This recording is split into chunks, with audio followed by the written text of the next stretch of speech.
my pleasure and honor to begin this first online lecture. And today we have a big friend of our distance learning master's program and a professor of our program, Father Oleh Kindiy. And he finished our Ukrainian Catholic University, and also he made his PhD at Catholic University in Washington. The academic interest of Father Oleh is patristics, it's Eastern studies, and eco-theology. I am passing my word to Father Oleh Kindiy, and thank you for taking part in our online program, and especially in this online lecture. All right, Roman, thank you very much for your introduction. The topic of tonight's lecture is the Eastern Orthodox understanding of the tradition. Okay. Let me see if there can be done anything about the echo. Hold on, let me just take 1 second.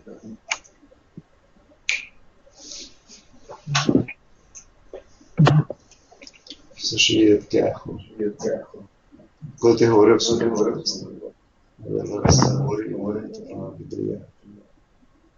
Це значить, може твій мікрофон трошки віддає, ну, має те, що має. Може, повністю мікрофон веде. Well, I apologize for this echo. I'm going to try to speak slowly, and in this way, perhaps we will be able to overcome the echo sound that is following my voice. So when we begin to speak about the tradition, or the Eastern Orthodox understanding of tradition, we have to look at this concept from a broader perspective. And first question that I would ask anybody, what do you mean by the word tradition? What do you mean by the word tradition? A Catholic, a Protestant, and Orthodox Christian will have a different answer. If we ask, for instance, we rephrase this question, what is the revelation of God for you? A Protestant would immediately answer that the revelation is found in the Holy Scriptures. So this is the final and ultimate revelation. And for the Protestant Christian, this is the sole source of God's revelation. When you ask a Catholic Christian, what is a tradition for you, or what is a revelation for you, a revelation of God? A Catholic Christian would respond to this question that we can find God's revelation in the Holy Scripture, but also in the tradition. And so when you look at the document of the Second Vatican Council, Verbum Dei, it's specifically stated that the God's revelation, God's word, is found in the Holy Scripture and in the tradition. And so here you already have a closer understanding of tradition that is as if an interpretation, but also a separate source of God's revelation. And I may come to this notion in just a second.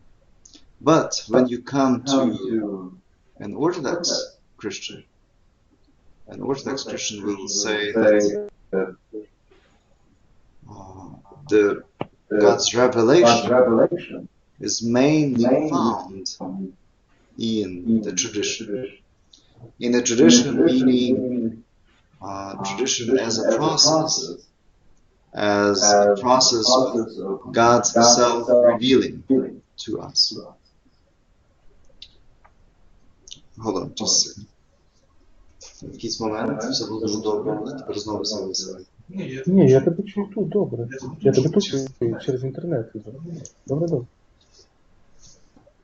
Welcome, Zipara. I see that there is one more student or two more students that signed up for this lecture. We are talking about the Eastern Orthodox understanding of the tradition. And so for the Protestant, tradition is a secondary question. The main question is the revelation of God that is found in the Holy Scripture. For the Catholic, you see the Holy Scripture on the one hand, but on the other hand, the magisterium, which in a certain way is the interpretive or the teaching body that interprets the Holy Scripture and then thereby becomes the tradition. And for the Orthodox Christian, God's revelation is found in the tradition. And this is why tradition for the Orthodox Church is so important, because it is almost synonymous to the notion of revelation. God reveals himself through the Scripture, but also through the other means.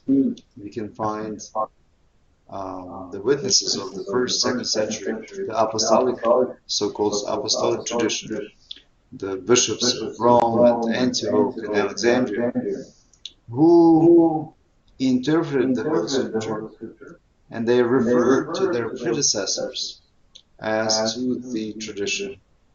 And so there is this growing notion in the apostolic tradition that besides the Scripture, there is this constant self-revelation of God, and it can be found in the truth that is later written down in the Scripture, in the dogmas of the Church, and even in iconography, in the liturgy, in the teachings of the Church Fathers.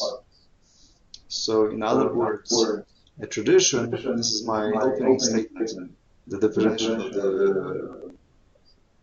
of the paradoxes, is God's self-revelation that is decoded through different means. We can actually look at several biblical texts, New Testament texts. For instance, Apostle John says in his first letter, "For the life was manifested, and ye have seen it, and bear witness, and show unto you the eternal life, which was with the Father, and was manifested unto us." So this manifestation of life with the Father is this process of God's self-revelation.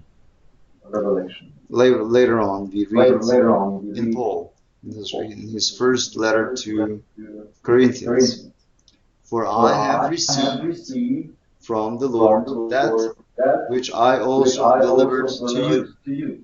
I received,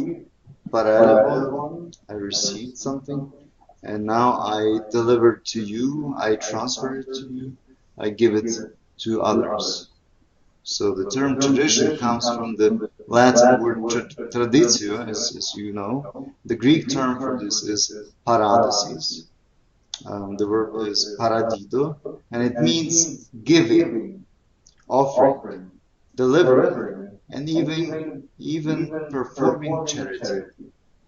It's this process of receiving and giving on, transmitting on certain gift which we receive from God. I mentioned already the apostolic tradition because for the first Christian authors, Irenaeus, Clement of Alexandria, Ignatius of Antioch, they treated God's self-revelation with great responsibility, and they felt that they need to carry it on and transfer it to other generations in a very diligent manner.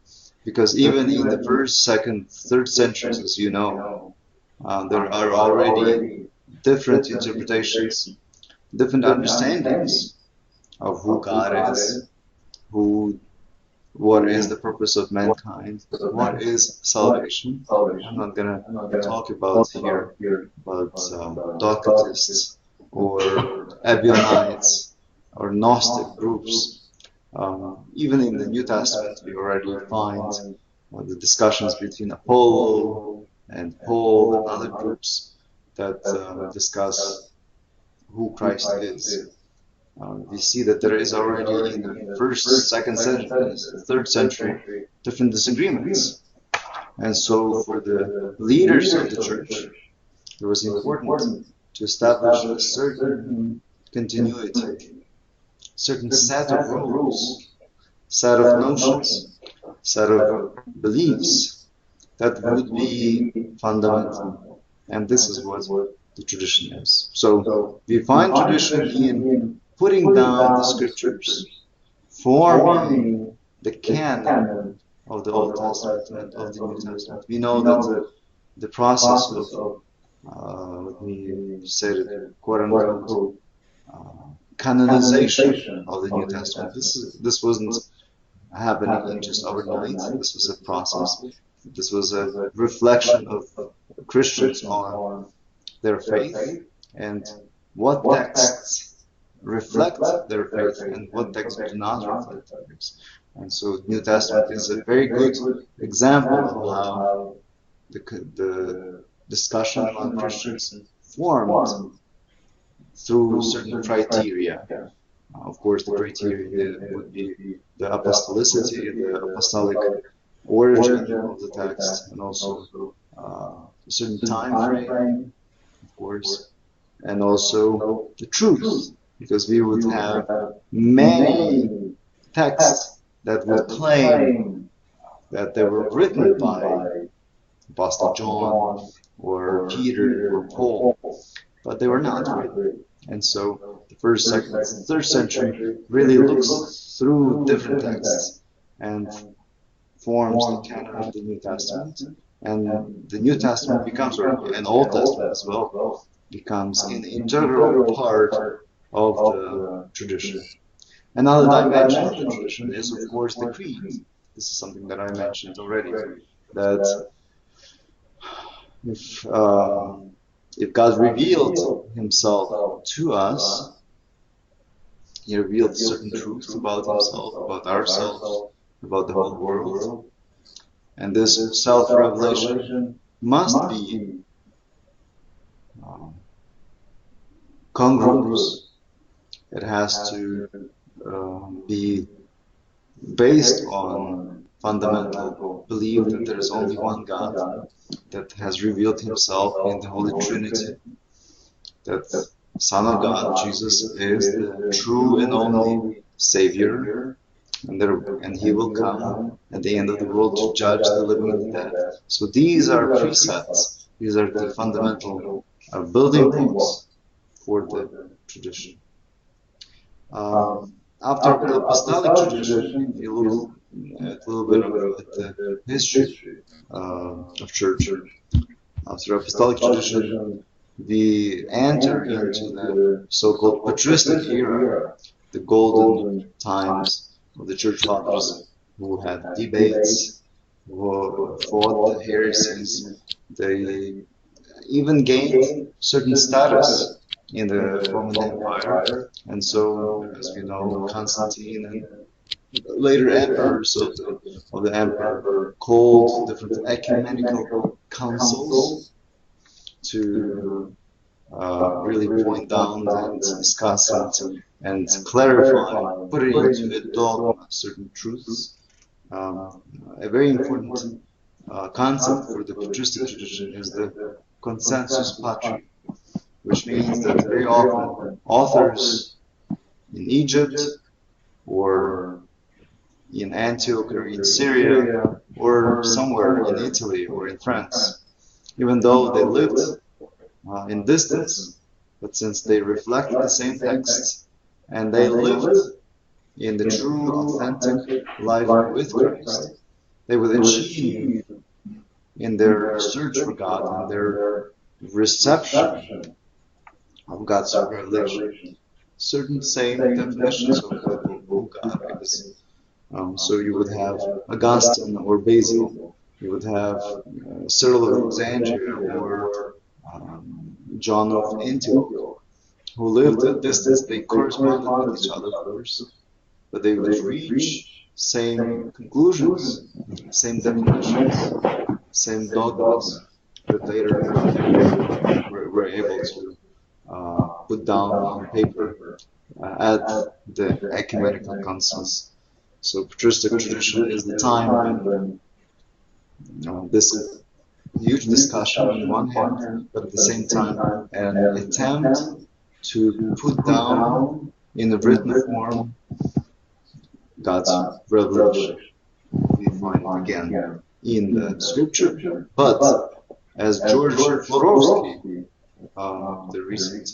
the 20th century great theologian, would say that Christians, people of God, were listening to God and at the same time holding their pen and putting what God wants to say on paper. God did not stop speaking with the last book of the New Testament, so the book of Revelation, as we find it in the New Testament. Testament is not the last word that God spoke to people. God continues speaking to people, and people continue listening to God's word, and they continue writing it down.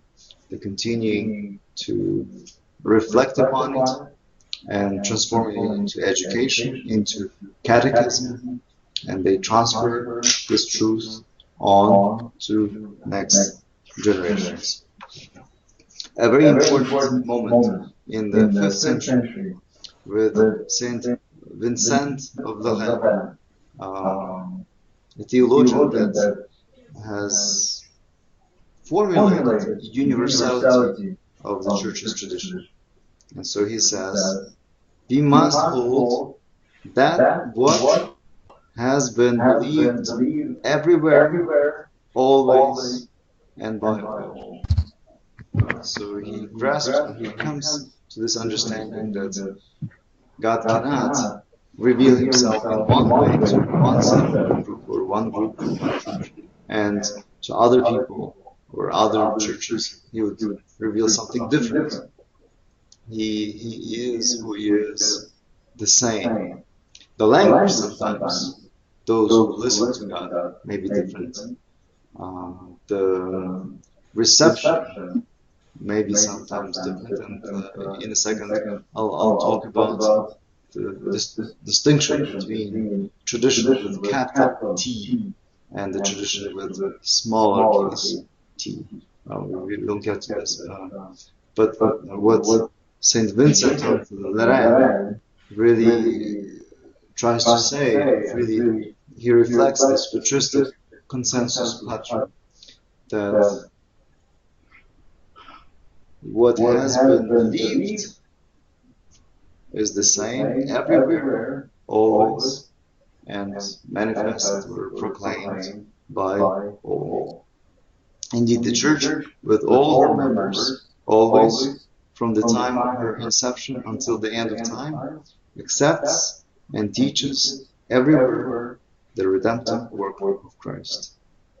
The Church and her tradition, although they live in history, in a certain way, they are beyond history. This is why tradition, paradoxes,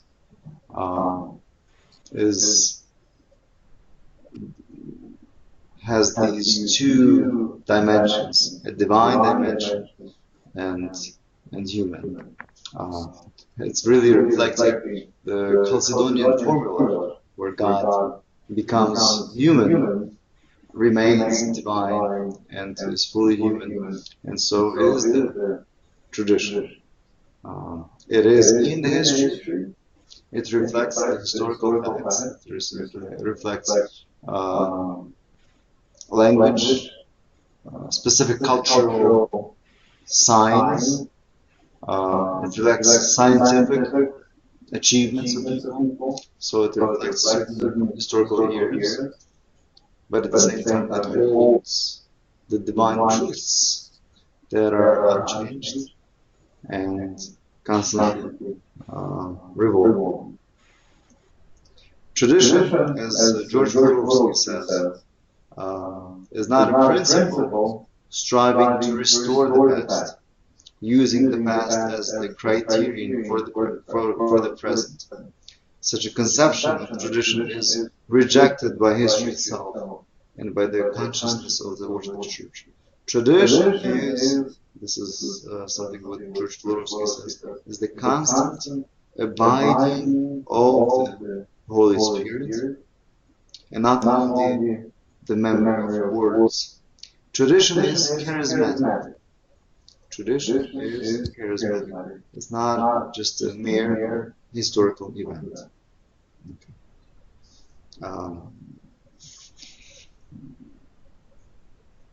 Now let's talk about the tradition and traditions.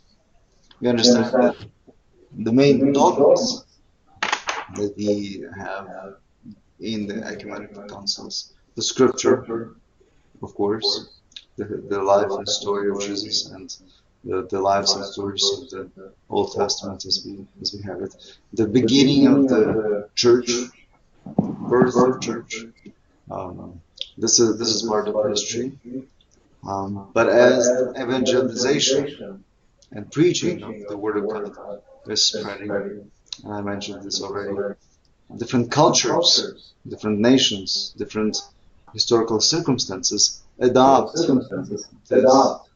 revelation, so that there's a two-way movement. On the one hand, there's a horizontal spread of the revelation that we already received in the past, but at the same time a vertical movement. God continues to enter into the history of different nations and explain what has happened in the past, but also now what's at stake today. I'm not trying to say that tradition is changing. Gregory of Nazianzus, the theologian, he has this notion that God's revelation and tradition is growing. It's not something that just fall upon us in the past, but it's a shower of God's revelation. So there's that's how Gregory of Nazianzus would say that perhaps the first century Christians, they met Jesus and they heard about the Father and they saw the work of the Holy Spirit, but they did not have at that moment enough words and concepts to formulate the dogma of the Holy Trinity, even though God is Trinity. But now, he in the 5th century, the 4th century, having the knowledge and having the ability to conceptualize the self-revelation of God, now we proclaim the teaching about the Holy Trinity. So the revelation is in a certain way growing. Tradition is growing. It doesn't contradict itself.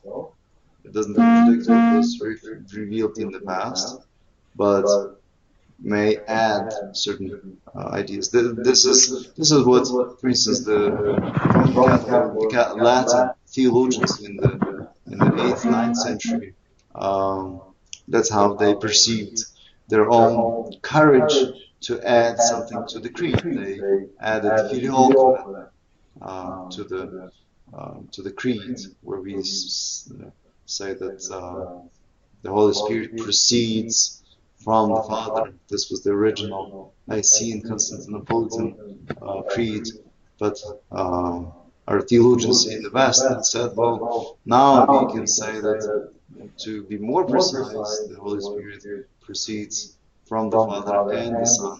Of course, this is a controversial question. I'm not going to go into the details. If you wanted to talk about it later, I would be happy to answer your questions. my point here is that this is how they thought, that we can grow in our knowledge of God's revelation, and this is what we can actually put down as a dogma. Of course, it was not received by the church in the East or in Egypt or in Asia, so it has not become a universal creed for the whole Christianity, only for the Western Christianity. But this type of thinking is really behind it. Tradition with lower case T means the very adoption of the tradition from the capital T. So when we speak about Trinity, Church, salvation, redemptive work of Jesus, sacraments, our life in Christ, life in the Holy Spirit. These are fundamental elements of the tradition. But how we sing in our liturgy, how we compose our liturgy, how we depict our heroes and saints, iconography, the clothes, the rites, these are secondary elements of the tradition.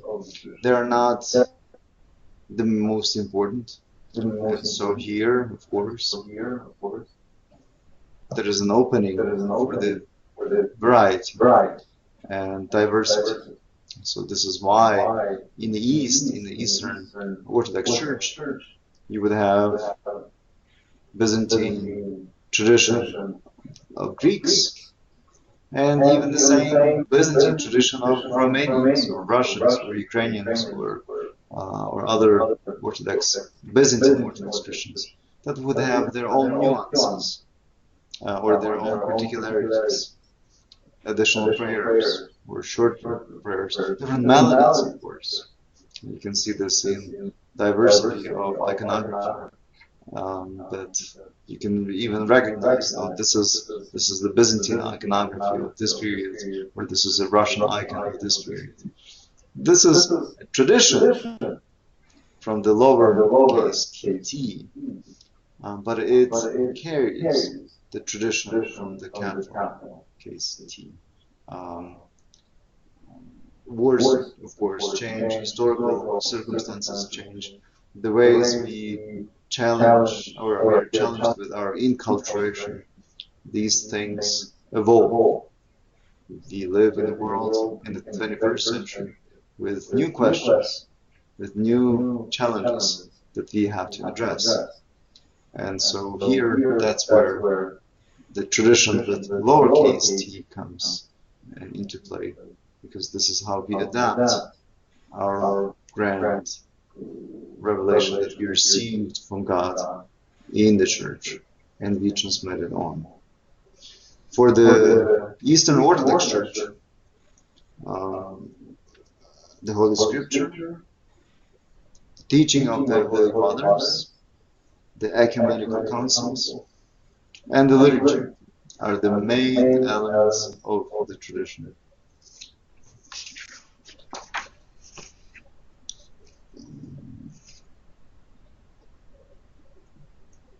Scripture doesn't change.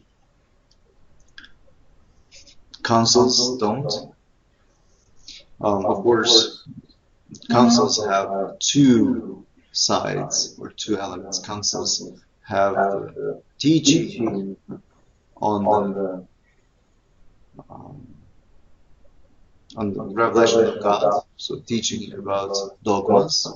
So these are normative elements, but also councils have these so-called disciplinary cases that are the basis of the canon law.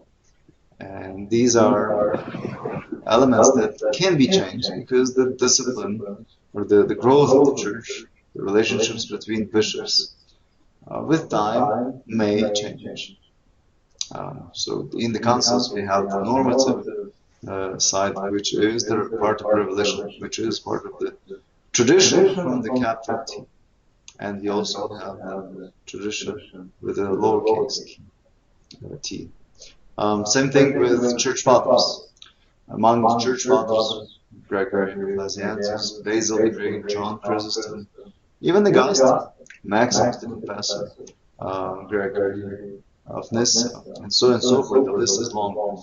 All these church fathers have their writings that some of them that are explaining the truth about God and salvation. Church with time has declared them to be part of the tradition. But there are some other parts of church fathers' writings, letters as friends, experiments of thought. For instance, we have this famous case with Irenaeus of Lyon, as he contemplated the eschatological issues. He really thought that there will be the 1,000 years of the earthly reign of Christians, the so-called Heliasm or millennialism. And with time, Church said, well, let's look at the 5 books of Against the Heresies by Irenaeus, and let's say that the first 4 books, they are in the clear synchronism with the Revelation. But the last book is something that we don't agree with, and so we leave it out of brackets. There are books of Augustine. Of course, Augustine has a tremendous legacy. So his treatises on Trinity and his Confessions, of course, and some other important theological treatises, they're part of the tradition. But his philosophical thoughts, his literary experiments and reflections remain on the level of his personal experience. And so the Church has recognized part of his legacy as belonging to the tradition, and the other part that belonging to the tradition from the lowercase t. We can also say that to many other church fathers, such authors as Gregory the Great, Gregory the theologian. Most of his writings have been accepted to belong to the tradition. Gregory of Nyssa, of course, John Chrysostom, they are celebrated by the Church because everything that they wrote belongs to the tradition. Although, even there, the rituals that they describe, the ways how people were baptized, or how liturgy was celebrated, or certain treatments of the Jewish community, for instance, in the case of John Chrysostom, this was revised or revisited by the Church and said, well, here, this is something that doesn't belong to the tradition, it just belongs to the personal experience of the Church Fathers. Same thing with now liturgy. Of course, we have the sacraments, the initiation of a human into the life with God. So baptism and Eucharist, of course, is the most fundamental sacraments of the Church, but also the matrimony and also the sacrament of priesthood, the last anointment of sick.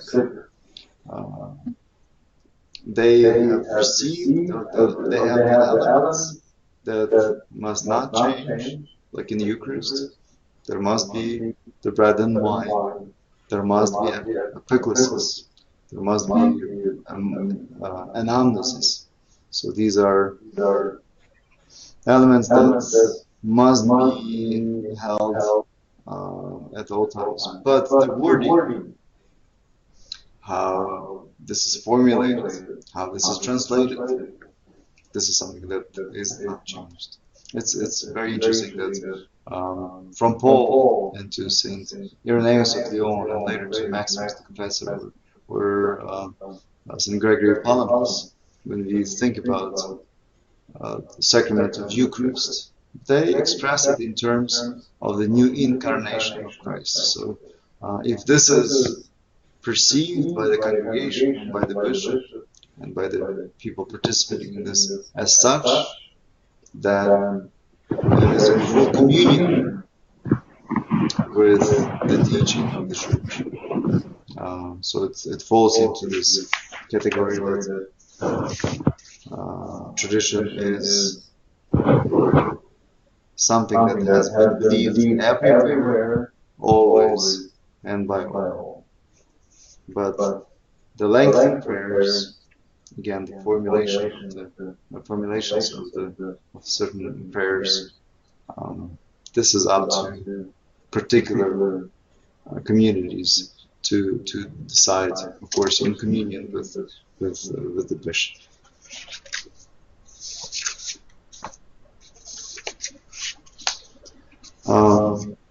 The reflections that I just provided, I'm going to conclude in just a few moments. Further readings that you have on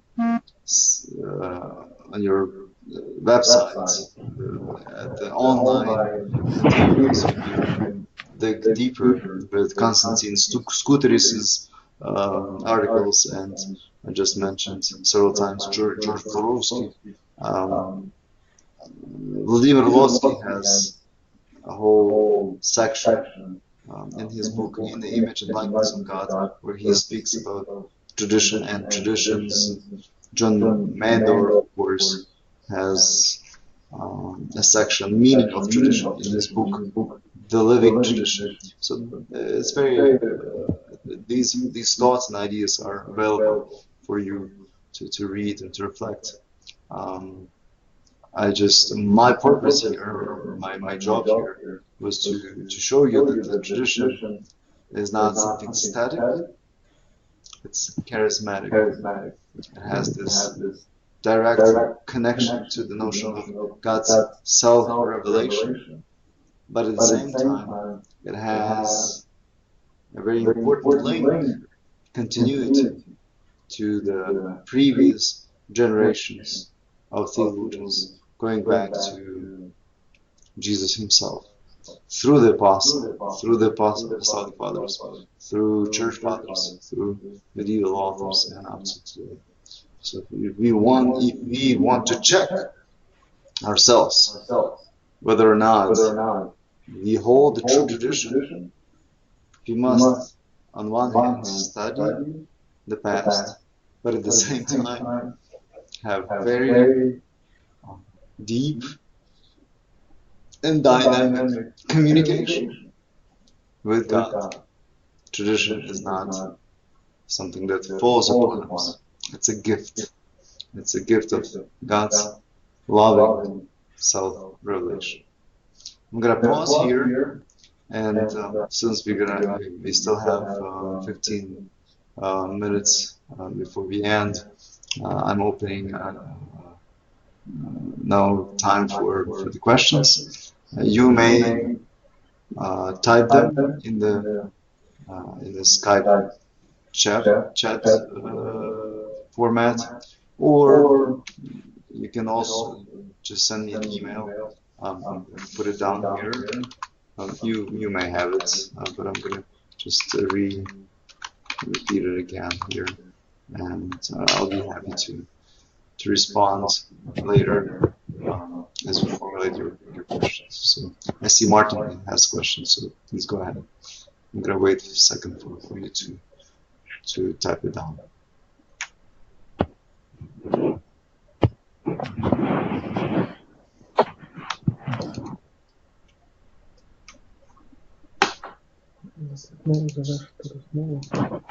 Завершити розмову, запис розмови.